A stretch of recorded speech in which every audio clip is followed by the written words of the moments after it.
Hello everyone. उम्मीद करता हूँ कि आप खैरियत से होंगे। आज के इस लेक्चर के अंदर, आज के डिस्कशन के अंदर हम स्ट्रैटेजिक बिजनेस रिपोर्टिंग एसबीआर की मार्च एंड जून 2025 के अटैम्प्ट का क्वेश्चन नंबर 2 सॉल्व करेंगे। मार्च एंड जून 2025 के अटैम्प्ट का जो ये क्वेश्चन नंबर 2 है, इन टोटलिटी इस सवाल की 20 मार्क्स की वेटेज है और इस सवाल में हमारे पास दो रिक्वायरमेंट्स हैं। एक रिक्वायरमेंट IFRS 9 फाइनेंशियल इंस्ट्रूमेंट के एरिया से पर्टेन करती है और सेकंड रिक्वायरमेंट हमारे पास कुछ इथिकल इश्यूज से पर्टेनिंग, जो कोड ऑफ एथिक्स और उससे पर्टेनिंग जो हमारे पास प्रोसीजर्स होते हैं, उनको मिटिगेट करने के लिए, उनको अवॉइड करने के लिए इससे रिलेटेड पूछा गया। तो रीड करते सवाल को। सवाल के अंदर हमें दो एनेक्जर्स, दो एग्जिबिट दिए हुए हैं और दोनों रिक्वायरमेंट जो है वो इंडिविजुअली सेपरेट एग्जिबिट से पर्टेन करती है।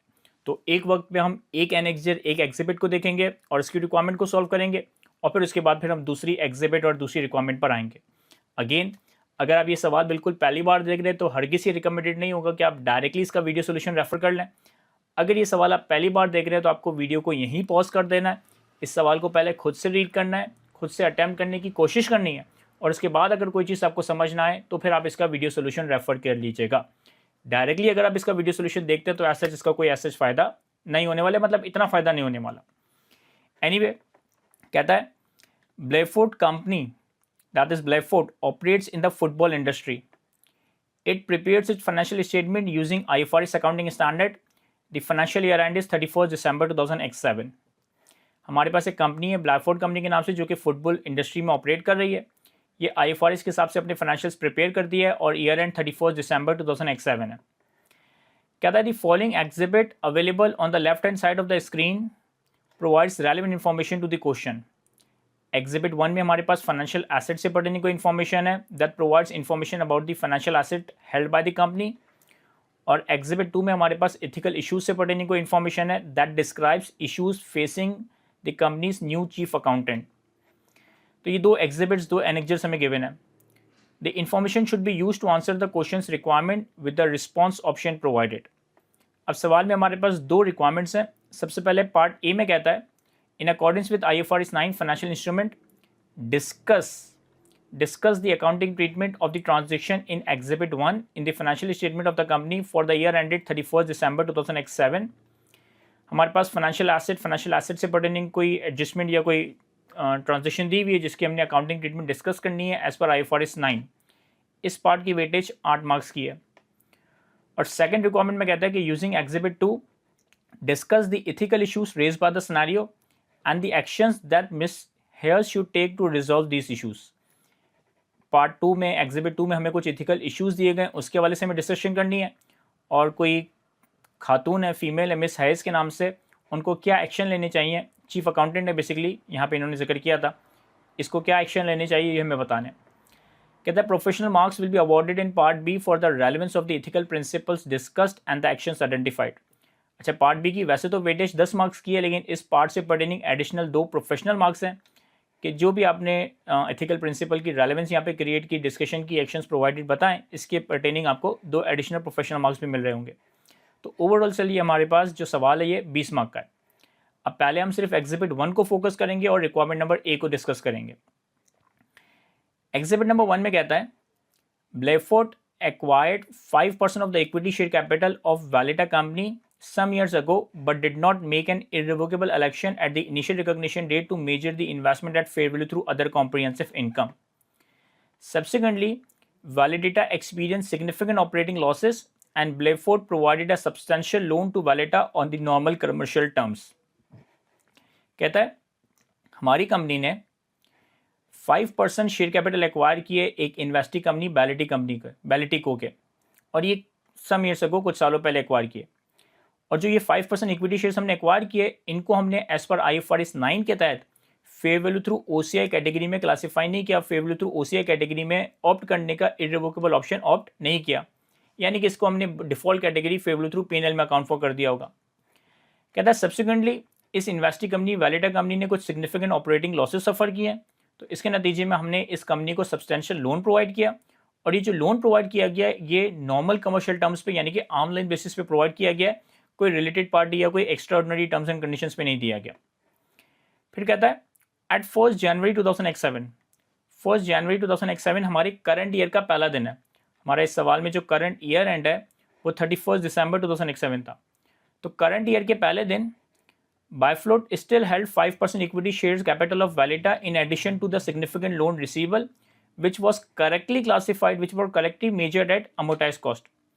कहता है साल के पहले दिन हमारे पास इस इन्वेस्टिंग कंपनी का 5% का इक्विटी शेयर कैपिटल आ रहा है, जिसके लिए हमने फेयर वैल्यू थ्रू ओसीआई का ऑप्शन ऑप्ट नहीं किया, यानी कि फेयर वैल्यू थ्रू पीएनएल में अकाउंट फॉर किया होगा। और इसके अलावा इस कंपनी से हमारा सिग्निफिकेंट लोन रिसीवेबल आ रहा है, जिसको हमने करेक्टली अमोटाइज कॉस्ट मॉडल के तहत मेजर कर रखा है। एट 31 अक्टूबर 2007, यानी कि तकरीबन 10 महीने के बाद, Bifloat agreed to write off half of its loan to Valeta in exchange for the further 10% of the equity shares of Valeta. The fair value of the shares received in exchange was considerably lower than the carrying amount of the loan receivable. कहता है during the current year 10 महीने बाद 31 अक्टूबर 2007 पे हमारी company ने 50% loan right of कर दिया, 50% loan credit कर दिया, और इस 50% लोन के वेव करने के अगेंस्ट हमें इस वैलिटा कंपनी के फर्दर 10% शेयर्स इशू हो गए, हमें इस वैलिटा कंपनी के फर्दर 10% शेयर्स रिसीव हो गए।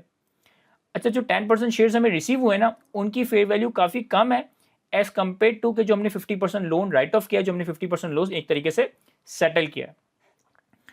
On 31 December 2007, Valita was enable to repay the interest falling due on the remaining loan.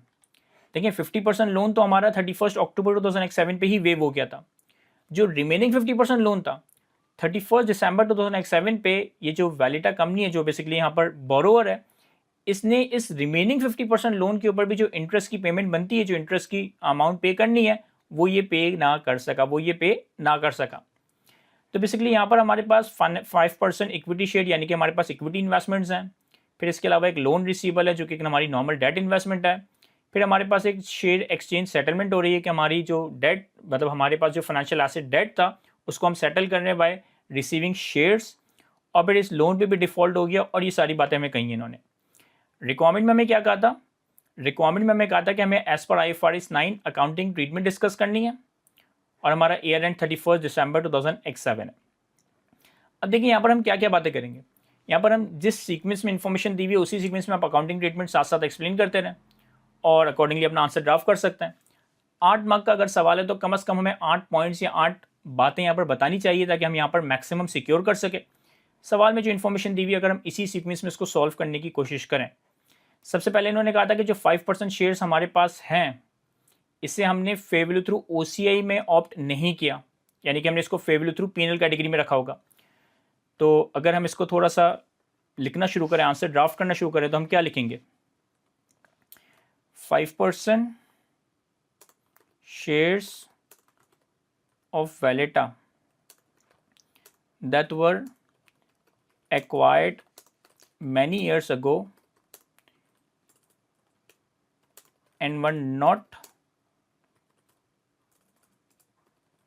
irrevocably elected to be measured at fair value through other comprehensive income would have been classified and measured at fair value through P&L model। सबसे पहले मैंने कहा कि जो 5% shares हमने वैलिटा company के acquire किए थे काफ़ी साल पहले, और जिसके लिए हमने fair value through OCI option opt नहीं किया था, इसको हमने fair value through P&L model में क्लासीफाई किया होगा और मेजर किया होगा। Under IFRS 9 equity investment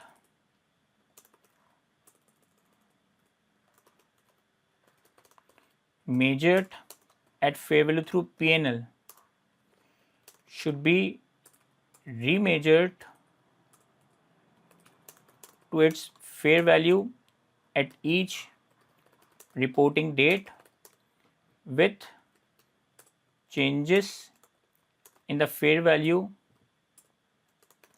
be recognized in profit and loss। फिर हमने कहा कि IFRS 9 के हिसाब से जो इक्विटी इंस्ट्रूमेंट या इक्विटी इन्वेस्टमेंट हम fair value through P&L model में मेजर करते हैं, इसे हम हर ईयर एंड पे फेयर वैल्यू पे लेकर आएंगे, और जो भी फेयर वैल्यू का चेंज होगा, जो भी फेयर वैल्यू में गेन या लॉस आएगा, ये हमारा प्रॉफिट एंड लॉस में रिकॉर्ड हो जाएगा। फिर इन्होंने ये भी बताया था कि हमारे पास सब्सटेंशियल लोन आ रहा है जिसको हमने अमोर्टाइज कॉस्ट मॉडल में मेजर किया है। Secondly, loan provided to Valeta company is correctly accounted for at amortized cost under this model या under this classification. Interest on such investment would be recognized in profit and loss using the effective interest method. जो हमारे पास loan आ रहा था, जो हमने वैलिटा company को loan provide किया था, इसे हमने करेक्टली अमोर्टाइज कॉस्ट पे मेजर किया, ये बात हमें सवाल में बताई हुई है। और जब हम इस तरह से इन्वेस्टमेंट को क्लासीफाई करते हैं, डेट इन्वेस्टमेंट को अमोर्टाइज कॉस्ट मॉडल में क्लासीफाई करते हैं, तो जो भी इस इन्वेस्टमेंट के ऊपर हमारी इंटरेस्ट रिकॉर्ड होता है वो हमारा इंटरेस्ट पीएनएल में रिकॉर्ड होता है, और ये पीएनएल में जो इंटरेस्ट हम रिकॉर्ड करते हैं using the effective interest rate record करते हैं। Further, such investment is also subject to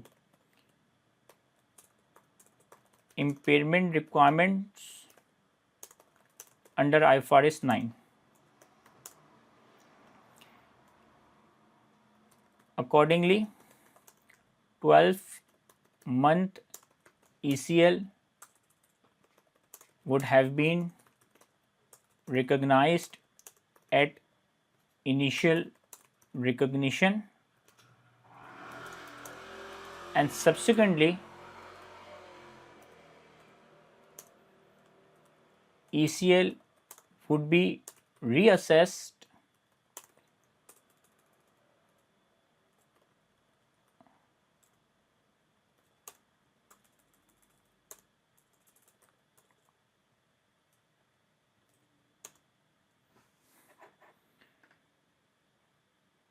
and subsequently ECL would be reassessed at each reporting date based on change in credit risk of the investment. If there is no significant increase in credit risk, ECL should be remeasured at 12-month ECL, and if there is significant increase in credit risk, ECL should be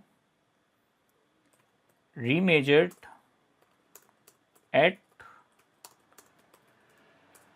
lifetime ECL. फिर हमने equity investment के बारे में बता दिया कि जो equity investment हमने लोन के बारे में बता दिया कि लोन के ऊपर हम IFRS 9 की इम्पेयरमेंट रिक्वायरमेंट्स भी अप्लाई करेंगे, और इम्पेयरमेंट रिक्वायरमेंट्स के तहत हमने इस लोन के ऊपर, इस डेट इन्वेस्टमेंट के ऊपर इनिशियली 12 मंथ ECL रिकॉर्ड करना है, और साथ साथ ECL को हर रिपोर्टिंग डेट पे रीअसेस करना है बेस्ड ऑन द कि इस इन्वेस्टमेंट का क्या क्रेडिट रिस्क है। अगर क्रेडिट रिस्क में कोई सिग्निफिकेंट इंक्रीज़ नहीं आता तो हम 12 मंथ ECL को ही रीमेजर करते हैं, और अगर क्रेडिट रिस्क में सिग्निफिकेंट इंक्रीज़ आता है तो फिर हम 12 मंथ ECL को रीमेजर करके लाइफ टाइम ECL पे लेकर चले जाते हैं। तो पहले पैरा में जो बात थी उसी पे हमारे पास ये 4 पॉइंट्स निकल कर आ गए। अब सेकंड पैरा में क्या कहता है? अच्छा, सेकंड पैरा में इसी को इन्होंने कंटिन्यू किया कि साल के पहले दिन हमारे पास 5% इक्विटी शेयर्स थे और लोन जिसको हमने अमोर्टाइज कॉस्ट क्लासीफाई किया हुआ था। तो सेकंड पैरा को देखते हुए कोई हमें फर्दर अकाउंटिंग ट्रीटमेंट बताने की ज़रूरत नहीं है। फिर कहता है 31 अक्टूबर पे हमने 50% लोन राइट ऑफ कर दिया जिसके अगेंस्ट हमें 10% शेयर्स इशू हुए। यहाँ पे क्या लिखेंगे? On 31st October 2007, since 50% of the loan balance is written off, its carrying value should be de-recognized। क्योंकि 50% लोन हमारा राइट ऑफ हो गया तो हम इसकी कैरिंग वैल्यू को डी-रिकॉग्नाइज कर देंगे। And 10% shares in exchange would be recognized at its fair value, and 10% of shares received in exchange would be recognized at its fair value. तो जो यहाँ पर हमने एक सेटलमेंट किया, एक लोन को सेटल किया कि 50% लोन वेव करके राइट ऑफ करके हमें 10% शेयर्स इशू हो गए, तो 50% लोन की कैरिंग वैल्यू को हम राइट ऑफ कर देंगे, डी रिकग्नाइज कर देंगे, डेबिट कर देंगे। और जो लोन अगर डेबिट हो रहा है, लोन अगर सेटल हो रहा है तो लोन रिसीवल, अगर सेटल हो रहा है तो लोन रिसीवल क्रेडिट हो जाएगा, और हमें जो बदले में 10% शेयर्स मिले उसे हम अपने पास would be recognised as financial asset at its fair value. हम उस शेयर्स को फेयर वैल्यू पर रिकग्नाइज कर देंगे। Any difference between the debt investment, that is loan receivable, derecognised, and equity investment, that is 10% shares recognized, would be accounted for as income or expense in profit and loss। मैंने क्या कहा कि 31 अक्टूबर पे चूंकि आपने 50% loan right of कर दिया, आप इसकी कैरिंग वैल्यू को डी रिकग्नाइज कर दें, बदले में जो आपको 10% शेयर्स रिसीव हुए इसे आप फेयर वैल्यू पे रिकॉर्ड कर दें, और जो भी आपके पास डिफरेंस आया, जो आपने डेट इन्वेस्टमेंट को डी रिकग्नाइज किया और इक्विटी इन्वेस्टमेंट को रिकग्नाइज किया, इसके दरमियान जो भी डिफरेंस है ये आपका पीएनएल में रिकग्नाइज हो जाएगा। ठीक है। फिर उन्होंने बताया कि 31 दिसंबर के ऊपर हमारे पास जो रिमेनिंग लोन था उस पर भी इंटरेस्ट पे ना हो सका, तब हम ईयर एंड की बात करते हैं। At 31 December 2007, 15% shares of Valeta ही नाम था ना, of Valeta company in total would be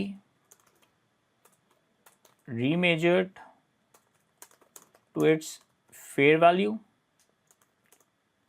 at 31 December 2007 with any fair value gain or loss to be recognized in P&L। एक तो मैंने इसको बताया कि 31 दिसंबर पे आपके पास जो 15% शेयर्स इन टोटल, 5% पहले से थे, 10% हमारे पास 31 अक्टूबर पे आए, इस पूरे 15% शेयर्स को हम ईयर एंड पे दोबारा फेयर वैल्यू पे लाएंगे, जो भी फेयर वैल्यू का गेन और लॉस होगा वो हमारे P&L में रिकॉर्ड होगा। Interest income on remaining loan balance would be recognized in profit and loss using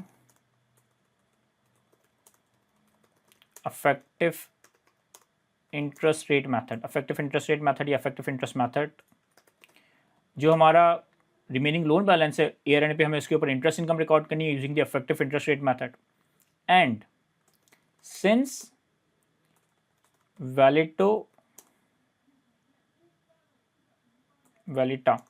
since Valeta company is unable to repay the interest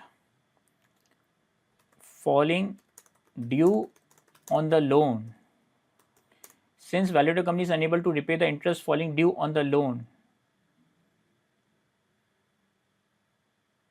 therefore it has defaulted on the loan and the debt investment is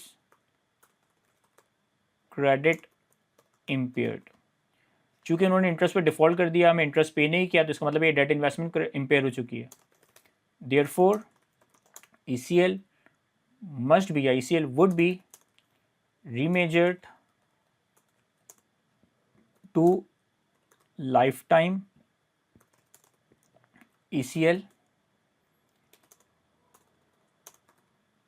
and allowance would be created with expense, with impairment loss to be recognized in profit and loss। हम इसका ACC का sample answer भी read करेंगे, लेकिन obviously वो तो एक ideal solution है। यहाँ पे आप देखिए मैंने कोशिश की कि चीज़ों को मैं ज़्यादा से ज़्यादा बुलेट में रखूँ और जिस सीक्वेंस में हमारे पास इन्फॉर्मेशन दी हुई थी उस सीक्वेंस में एक एक पॉइंट को एक्सप्लेन किया। अगर 8 मार्क की वेटेज इस पार्ट की तो आई गेस कि मैंने 8 से ज़्यादा ही पॉइंट्स यहाँ पे लिख दिए हैं, 1 2 3 4 5 6 7 8, फिर इन पैरास में मैंने एक से ज़्यादा बातें लिखी हैं। तो इस तरह के आंसर में आसानी इसमें से 6-7 मार्क्स सिक्योर करना कोई मुश्किल नहीं है, इवन पूरे 8 मार्क्स सिक्योर किए जा सकते हैं। बेहतरीन हमारे पास आंसर रेडी हो गया। इसका एसीसी का सैम्पल आंसर भी रीड करता है। एसीसी के सैम्पल आंसर में इन्होंने थोड़ा सा प्रॉपर्ली इसको स्ट्रक्चर किया है कि लोन एक्सचेंज को एक्सप्लेन किया है, लोन रिसीवेबल और लॉस अलाउंस को एक्सप्लेन किया है, इन्वेस्टमेंट इन इक्विटी शेयर्स को एक्सप्लेन किया। मतलब इन्होंने अपने सोल्यूशन को थोड़ा और स्ट्रक्चर कर दिया। हमने कोई हेडिंग्स वगैरह नहीं दी थी, हमने सारी accounting treatment 1 by 1 jot down की थी। इन्होंने इसे 3 एरियाज़ में डिस्ट्रीब्यूट कर दिया कि लोन एक्सचेंज का क्या होगा, लोन रिसीवेबल और लॉस अलाउंस का क्या होगा, और इन्वेस्टमेंट इन इक्विटी शेयर्स का क्या होगा। कहता हूँ 31 October 2007, Blyford extinguished the contractual right to receive the cash flow from half of the loan receivable balance. This means half of the carrying amount of the loan receivable should be derecognized on this date. More or less यही बात हमने की है, बस हमने थोड़ा अलग अंदाज में की है, इन्होंने अलग अंदाज में की है। हमने ये बात कहाँ लिखी थी कि 31 अक्टूबर पे चूंकि 50% लोन राइट ऑफ हो गया तो आप इसकी कैरिंग वैल्यू को डीरिकॉग्नाइज कर दोगे। In accordance with IFRS 9, financial assets are initially recognized at fair value. So the new 10% investment in equity shares should be measured at its fair value on the date of receipt. Again, यही बात हमने भी की थी थोड़ा different अंदाज में। And the 10% received shares received in exchange would be recognized as financial asset at fair value. यहाँ पे बेहतर है कि हम ये भी लिख दें on the date of its receipt. जिस दिन हमने ये रिसीव किया उस दिन हम इसको फेयर वैल्यू पर रिकॉर्ड कर देंगे। The difference between the carrying amount of the loan receivable derecognized and the fair value of the equity shares received would be presented as a loss in the statement of profit and loss. ये बात भी हमने कही थी यहाँ पे। Any difference between the debt investment loan receivable derecognized and equity investment 10% shares recognized would be accounted for as an income or expense in P&L. Basically अपना expense ही आ रहा होगा, लेकिन मैंने दोनों mention कर दिया। अब loan receivable के बारे में क्या कहता है? Effective interest on the remaining loan receivable would be accrued to the year end and recognized in P&L. ये बात भी हमने लिखी थी। Interest income on remaining loan balance would be recognized in P&L using the effective interest rate method 31 दिसंबर पे। The remaining loan receivable is subject to impairment requirement of IFRS 9 and allowance should have been recognized for expected credit loss when the loan receivable was originally recognized. Initially, the loss allowance would be equal to the 12-month ECL, expected credit loss. The credit risk associated with the loan receivable should be reassessed at each year end and the loss allowance should be continued to be equal to 12-month ECL if the credit risk has not significantly increased since inception, or lifetime ECL if credit risk has increased significantly. Increase or decrease in the loss allowance are charged or credited to the statement of profit and loss. हमने ये बातें तो की थी, ये बात हमने नहीं की थी कि हमने इस इंक्रीज और डिक्रीज इन लॉस अलाउंस को भी P&L में रिकॉर्ड करना है। देखिए मैंने ये वाली बात यहाँ की थी कि such investment is subject to impairment requirement of IFRS 9. Accordingly, 12-month ECL should be recognized at initial recognition and subsequently ECL should be reassessed. If there is significant increase, if there is no significant increase, ECL should be remeasured to 12 month, and if there is significant increase, ECL should be remeasured to lifetime ECL. यहाँ पर हम ये बात डाल देते हैं, any change in ECL would be recognized as loss allowance with charge or reversal to be recognized in profit and loss. कि जो भी ECL में चेंज आएगा ये हमारी लॉस अलाउंस में रिकॉर्ड होगा, और जो भी इसमें चार्ज मतलब इंक्रीज आएगा तो चार्ज, डिक्रीज आएगा तो रिवर्सल आएगा, वो P&L में रिकॉर्ड होगा। At 31st December, there has been a default on the loan interest payment indicating that the loan is now credit impaired. Therefore, expected credit loss should be measured at lifetime ECL. ये बात हमने I guess more or less as it is हमने कही थी। Since Valida is unable to repay the interest falling due on the loan, therefore it has defaulted on the loan and the debt investment is credit impaired. Therefore, ECL should be remeasured to lifetime ECL and loss allowance would be created with impairment loss to be recognized in P&L. Shares के बारे में क्या कहता है? An investment in equity shares is in the scope of IFRS 9 measured at fair value in the statement of financial position with subsequent change in fair value recognized in profit and loss each year, except for those investments in equity for which entity has elected to present changes in the fair value through OCI. इन्होंने एक general बात कर दी कि IFRS 9 के हिसाब से equity investments को हम फेयर वैल्यू पे मेजर करते हैं और फेयर वैल्यू थ्रू P&L में मेजर करते हैं। अगर हम फेयर वैल्यू थ्रू OCI का ऑप्शन ऑप्ट ना करें, हमने इसी तरह की मिलती जुलती बात यहाँ पर कर दी थी कि चूंकि उसे ऑप्शन ऑप्ट नहीं हुआ तो हम इसे fair value through PNL model में मेजर करेंगे और fair value through PNL model में जो भी फेयर वैल्यू का गेन और लॉस आएगा वो पीएनएल में रिकॉर्ड होगा। No such election was made by the company. Therefore, 15% equity investments shares in Valeta should be measured at fair value on 31st December and any gain or loss should be recognized in profit and loss. ये बात हमने एक तो हमने यहाँ पे भी कही थी कि इक्विटी इन्वेस्टमेंट्स में फेयर वैल्यू का जो गेन और लॉस आएगा वो पीएनएल में जाएगा, और फिर हमने ईयर एंड पे भी बताया कि जो 15% शेयर्स पे फेयर वैल्यू का गेन और लॉस आएगा ये आपका पीएनएल में रिकॉग्नाइज होगा। तो अगेन मोर और लेस एसीसीए के सोल्यूशन के अंदर जो बातें कवर थी हमने भी वही सारी बातें थोड़ा डिफरेंट स्ट्रक्चर में थोड़ा डिफरेंट अंदाज में कम्युनिकेट की, लेकिन मोर और लेस हमने सारे पॉइंट्स कवर किए। जो एक आधी बातें मैंने मिस कर दी थी वो भी मैंने बाद में इनकॉर्पोरेट कर दी थी। तो अगेन इस तरह के ड्राफ्टिंग के सवालों को देखकर आपने घबराना नहीं है। जो जो काम आप सॉल्व करते हुए करते हो ना वही चीज़ आपने एक्सप्लेन कर देनी है, वही चीज़ आपने प्रॉपरली ड्राफ्ट कर देनी है। अब आते हैं सवाल की सेकंड एग्जिबिट के ऊपर। सेकंड एग्जिबिट में हमसे रिक्वायरमेंट में कहा था कि हमने इथिकल इशू को डिस्कस करना है और जो ये चीफ अकाउंटेंट है मिस हाइस इसको क्या एक्शन लेने चाहिए ये हमें डिस्कस करना है। तो सेकंड एग्जिबिट रीड करता है, कहता है Byflot has a football team in the top division of the national league. The board of Byflot is dissatisfied with the football team recent performance and has set out the plan to borrow 50 million from the bank to spend on the new players and facilities. ये जो बायफ्लोट है ये इसके पास एक football team है जो कि national league के टॉप डिवीजन में आती है। बोर्ड ने डिसाइड किया, बोर्ड जो है वो फुटबॉल टीम की परफॉर्मेंस से सेटिस्फाइड नहीं है, तो इन्होंने सोचा कि हम 50 मिलियन बोरो करेंगे और नए प्लेयर्स को हायर करेंगे, नई फैसिलिटीज़ वगैरह पे इन्वेस्ट करेंगे ताकि ओवरऑल फुटबॉल टीम की जो परफॉर्मेंस है वो इम्प्रूव हो। The new chief accountant miss Hayes is an ACCA qualified. She initially applied for the permanent position but was appointed on 9 months temporary contract which may be extended based on her performance. कहता है एक नई chief accountant miss has जो कि ACCA qualified है, इन्होंने permanent job के लिए अप्लाई किया लेकिन फिलहाल इनको 9 मंथ्स के कॉन्ट्रैक्ट पर रखा है और परमानेंटली इनको कन्वर्ट कर दिया जा सकता है, परमानेंट जॉब इनको दी जाएगी इनकी परफॉर्मेंस के हिसाब से। देखिए बाकी इन्फॉर्मेशन रीड किए बगैर ही ना मैं यहाँ पे थ्रेड्स पे आ सकता हूँ कि यहाँ पे हमारे सेल्फ इंटरेस्ट थ्रेड हो सकता है, यहाँ पे हमारा इंटीमेशन ट्रस्ट हो सकता है। सेल्फ इंटरेस्ट थ्रेड क्यों? मैं मैनेजमेंट को खुश करने की कोशिश करूँगा ताकि वो मेरी पोजीशन को कॉन्ट्रैक्ट से परमानेंट बना दें। इंटीमेशन थ्रेड क्यों? क्योंकि मैं एक तरीके से समझ लें कि 9 मंथ के कॉन्ट्रैक्ट पे हूँ तो मैं अपने सीनियर्स, अपने जो भी मेरे लीड मैनेजर्स वगैरह उनकी बातों को फोर्सफुली शायद मान लूँ ताकि मेरी पोजीशन सिक्योर हो सके। अभी तो मैंने बाकी चीज़ें रीड नहीं की, लेकिन चूंकि एक जगह पे मैं नई एम्प्लॉयमेंट के तौर पे आ रहा हूँ, 9 मंथ्स का मेरा कॉन्ट्रैक्ट है, परमानेंटली मैं चाहता हूँ कॉन्ट्रैक्ट को शिफ्ट कर दूँ, तो यही सिनेरियो ना अपेरेंटली ये इंडिकेशन दे रहा है कि इंटरेस्ट थ्रेड और सेल्फ इंटरेस्ट थ्रेड और इंटिमिडेशन थ्रेड है यहाँ पे।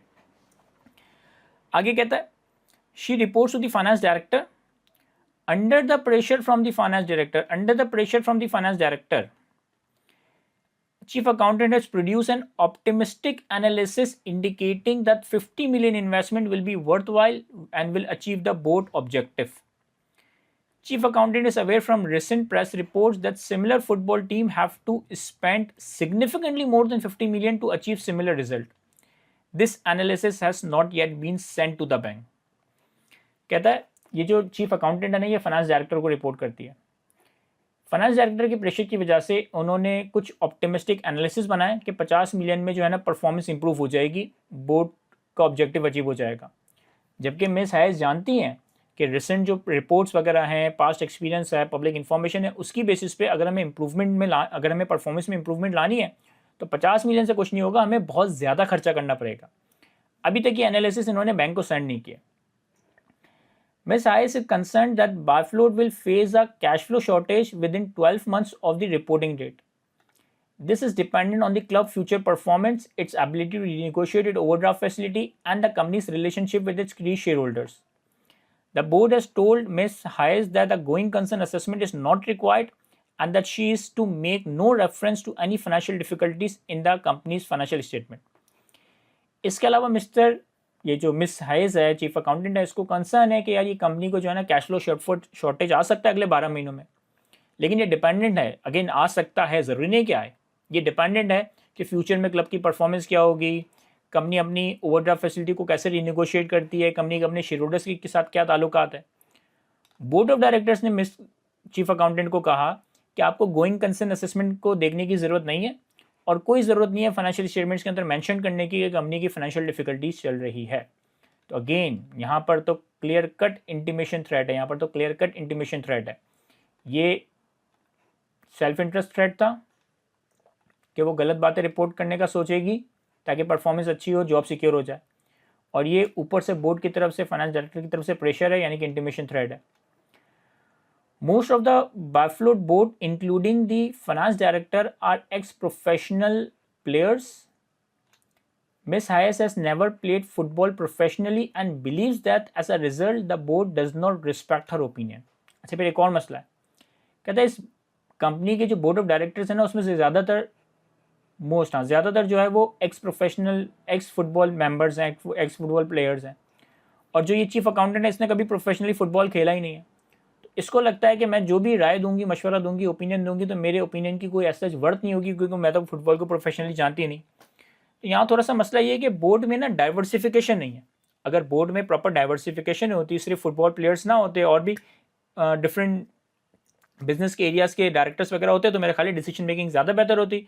लेकिन चूंकि यहाँ पे डाइवर्सिफिकेशन नहीं है, ज़्यादातर जो बोर्ड मेंबर्स हैं वो प्रोफेशनल एक्स फुटबॉल प्लेयर्स हैं, इसकी वजह से, नॉन डाइवर्सिफिकेशन की वजह से, चीफ अकाउंटेंट को लगता है कि उसकी जो भी बात है, उसका जो भी ओपिनियन है, उसको एज सच वैल्यू नहीं दी जाएगी।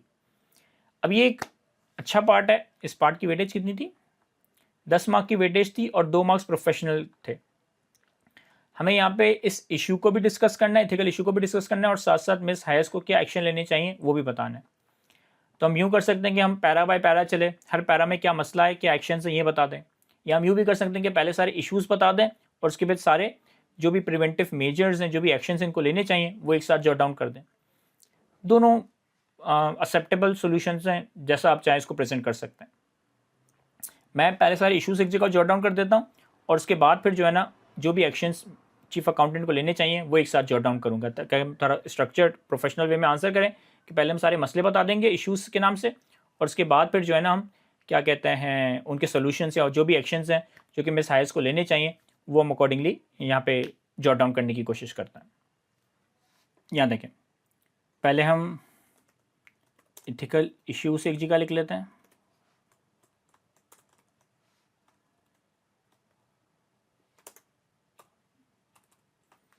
और actions needed by chief accountant. सबसे पहले अगर हम इश्यूज़ की बात करें, पहले पैरा में तो इन्होंने ये बताया था कि फुटबॉल टीम है, बोरो कर रही है, मतलब पहले पैरा में तो एक जनरल इन्फॉर्मेशन थी। दूसरे पैरा में बताया था कि ये जो चीफ अकाउंटेंट है ये न्यूली अपॉइंटेड है ऑन अ टेम्प्रेरी कॉन्ट्रैक्ट, और इनकी परफॉर्मेंस की बेसिस पे जो है ना इनका कॉन्ट्रैक्ट परमानेंट जॉब में कन्वर्ट हो सकता है। तो सबसे पहले तो हम यही लिखेंगे, सिंस मिस हायस is appointed on 9 months contract which can be extended based on her performance. This creates a self-interest threat, as she would be focusing, या she would be trying to impress her reporting director by violating the code of ethics required to be followed by an ACCA member. हमने सबसे पहले क्या लिखा, since Ms. Hayes is appointed on 9-month contract which can be extended based on her performance, this creates a self-interest threat as she would be trying to impress her reporting director by violating the code of ethics required to be followed by the, चूँकि वो अभी नई नई job पे आई है, 9 months का contract है, permanent करने के लिए या उसको एक्सटेंड करने के लिए वो कोड ऑफ एथिक्स की वॉयलेशन करके चीज़ें कर सकती हैं। और क्या मसला था यहाँ पे, रिपोर्टिंग जो फाइनेंस डायरेक्टर था उसी ने कहा था कि 50 मिलियन की बेसिस पे उसने ऑप्टिमिस्टिक रिजल्ट्स बनाने। Again pressure from finance director to produce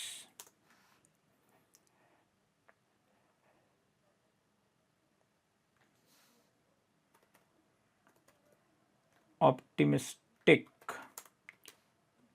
analysis to be submitted to the bank creates an intimation threat. Pressure from finance director to produce optimistic analysis to be submitted to bank creates an intimation threat.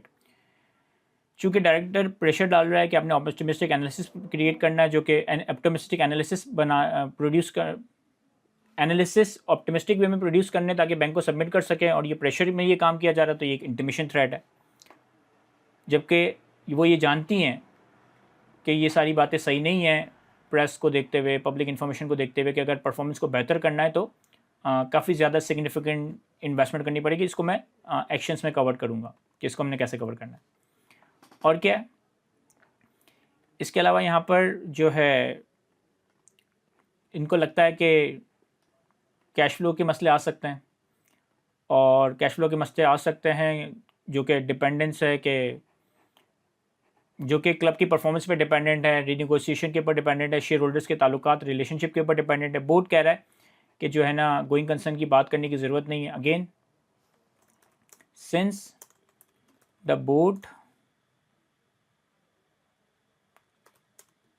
is asking not to do going concern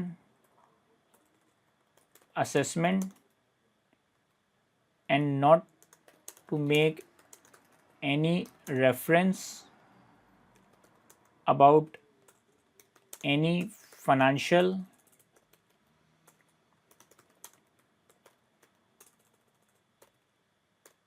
difficulty in company's financial statement. Again, this creates an intimation threat.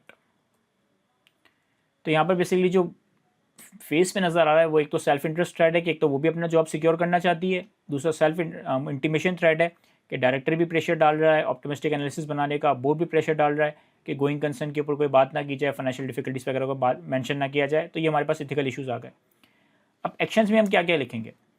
लेकिन सबसे पहले जो इनकी new appointment थी इसके बारे में हम एक जनरल बात लिख सकते हैं।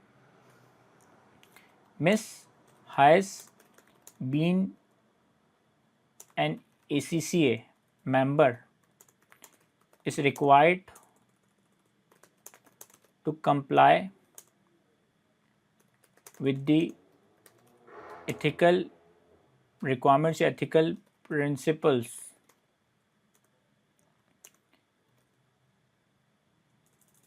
as required by the professional body या ACCA। सबसे पहले तो इनको इथिकल प्रिंसिपल्स के साथ कंप्लाई करना चाहिए, ACCA या प्रोफेशनल बॉडी के जो भी इथिकल रूल्स हैं, रिक्वायरमेंट्स, उनको कंप्लाई करना चाहिए क्योंकि वो ACCA के मेंबर है।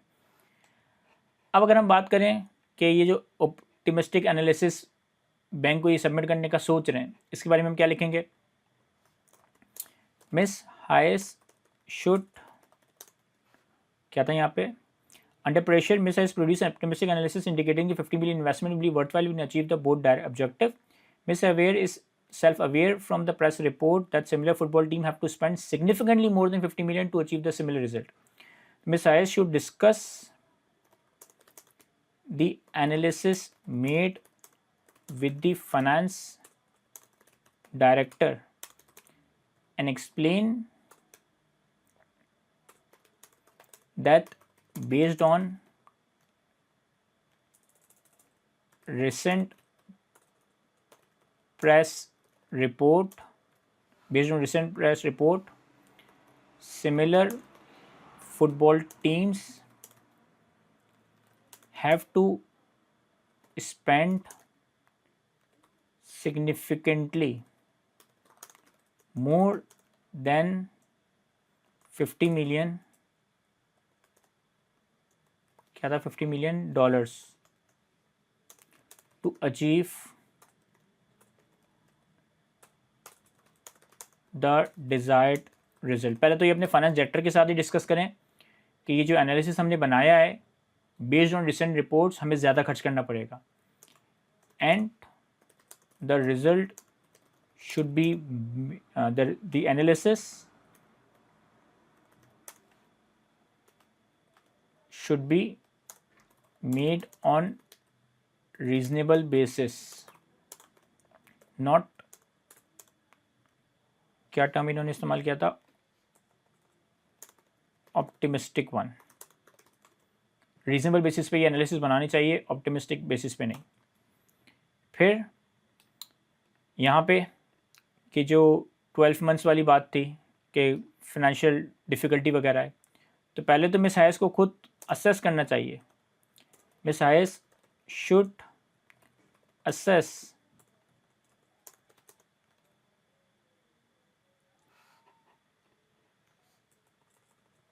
the going concern assumption that whether the company would be facing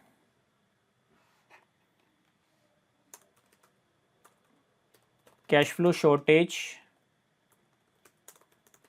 in the next 12 months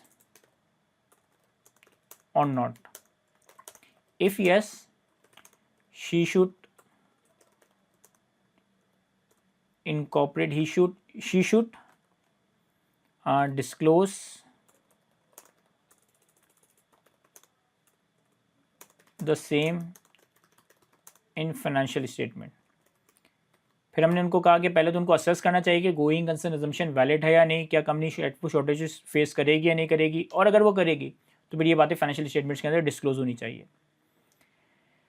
फिर इसमें अगर हम बात करें कि चूँकि डाइवर्सिफिकेशन नहीं है, उनके ओपिनियन को वैल्यू नहीं किया जाएगा, she should contact and communicate the issues with the non-executive directors as she feels that the board members are mostly ex-football players and her opinion would not be valued. और lastly फिर हम ये लिख सकते हैं कि she can also take advice from professional body और ACCA। तो अगेन हमने यहाँ पे 3 पॉइंट्स थ्रेड पे एक्सप्लेन किए, कुछ 4-5 एक्शंस बताएं, और थोड़ा इसमें लिखने को और भी बातें लिखी जा सकती है, लेकिन फॉर द टाइम में जितनी बातें मुझे सूझ रही थी मैंने यहाँ पे जॉट डाउन करने की कोशिश की। हम ये भी कर सकते हैं कि एक थ्रेड बताएं और उसका एक एक्शन बता दें या 2 एक्शन बता दें, या मैंने इस तरह से किया कि पहले मैंने सारे थ्रेड्स इशू हाईलाइट कर दिए और फिर एक साथ सारे actions needed by chief accountant mention कर दिए। इसका ACC का सैम्पल आंसर भी रीड करता है। ACC अपने सैम्पल आंसर में क्या लिखता है, Ms. Hayes has recently been appointed for a role on temporary contract and this gives a self-interest threat to objectivity because she will not want to take actions which may reduce the chances of her being made an permanent employee. Again ये बात हमने की थी कि चूँकि ये appointed हुई है 9 मंथ्स कॉन्ट्रैक्ट पे जो कि एक्सटेंड हो सकता है उनकी परफॉर्मेंस पे, तो this creates a self interest threat to objectivity.